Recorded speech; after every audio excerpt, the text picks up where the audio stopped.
Welcome back to Culturally Incompetent, the show where I stumble into big questions with the confidence of someone who definitely did not read a full briefing.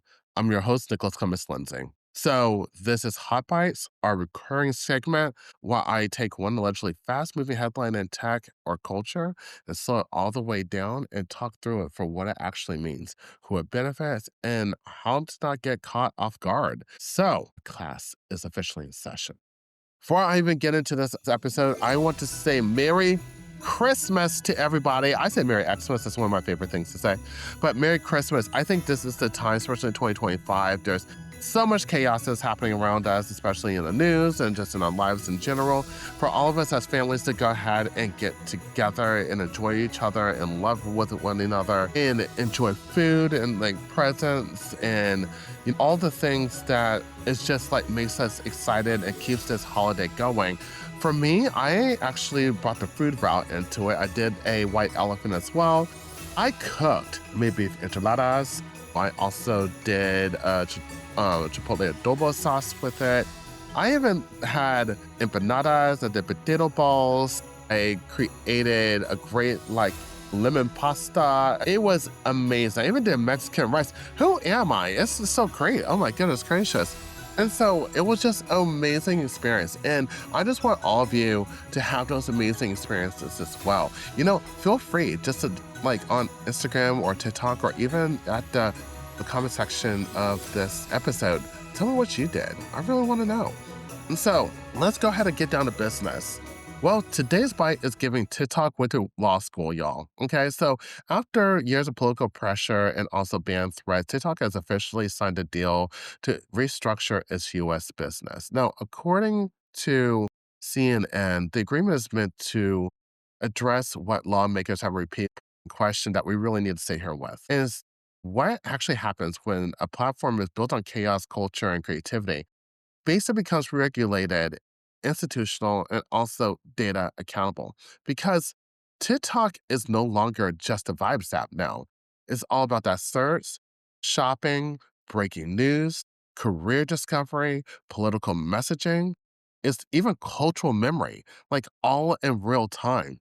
And so TikTok really has insisted that that deal will protect the user data while keeping the app operational in the US. But what I read from Axios is that this isn't just about the protection, it's about the control of infrastructure. Think about that. Now, I want to bring in Mother Oprah in this moment because we do all need to slow down because this is moving so fast. People emphasize that this really reshapes who governs the algorithm, who oversees the data, and who ultimately answers to US regulators. But that's not the cosmetic part of it. That's basically the structural part. So when governance shifts, the mechanics of visibility actually shift too. And so what gets boosted?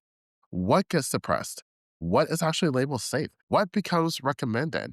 And what quietly disappears? And as I really want you to hear this, if you think the algorithm is random, baby, as a strategist, I'm going to tell you right now, it's not.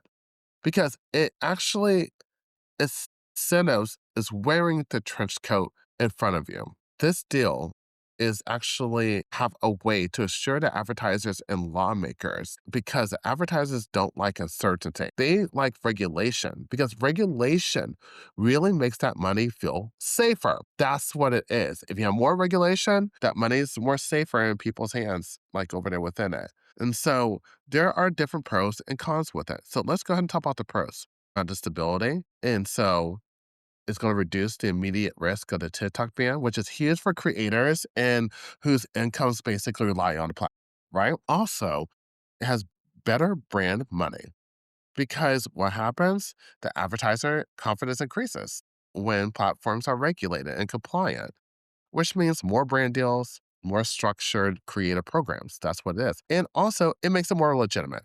And so the creators basically will be moving closer to between like media professionals, not just lucky viral moments. And that's what becomes really important.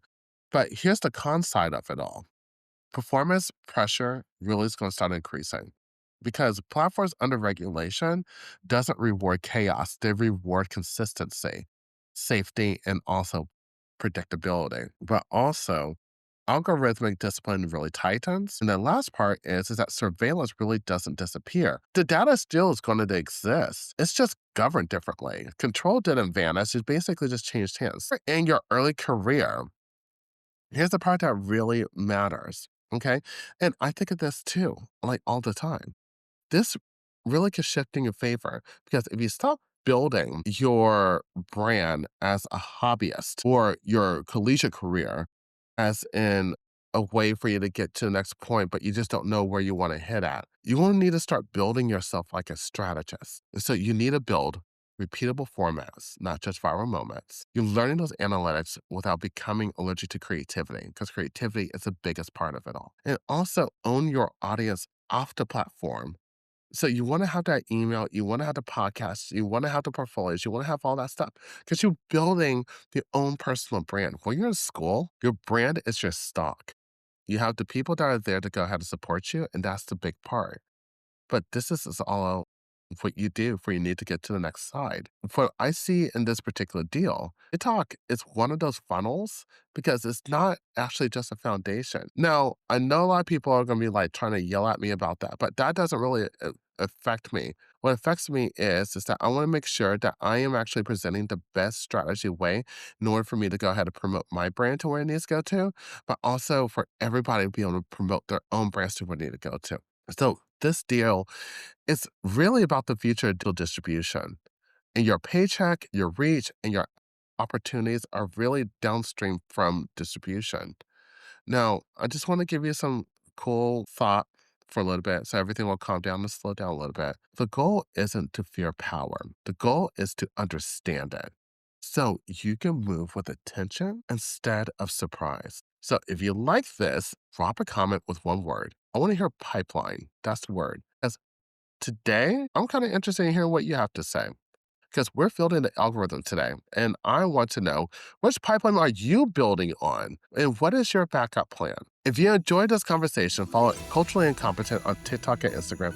We're still new and building this community with you. Please rate the show wherever you listen to your podcast. Your support helps us reach more curious minds who want to understand the tech shaping their lives. And also, January 1st, the website comes out. Yes, the website comes out. So make sure you go to Nicholas Lindsay. If it changes, I'll definitely let you know. But this is where we're at right now. And I will post it online. But I think it's going to be nicholaslindsay.com. So at this moment, Merry Christmas, Happy Holidays. Now stay honest, stay curious, and just be competent enough to keep learning. I'm going to keep on changing this. I am. But right now, it's going to stay. Thank you so much. Bye-bye now.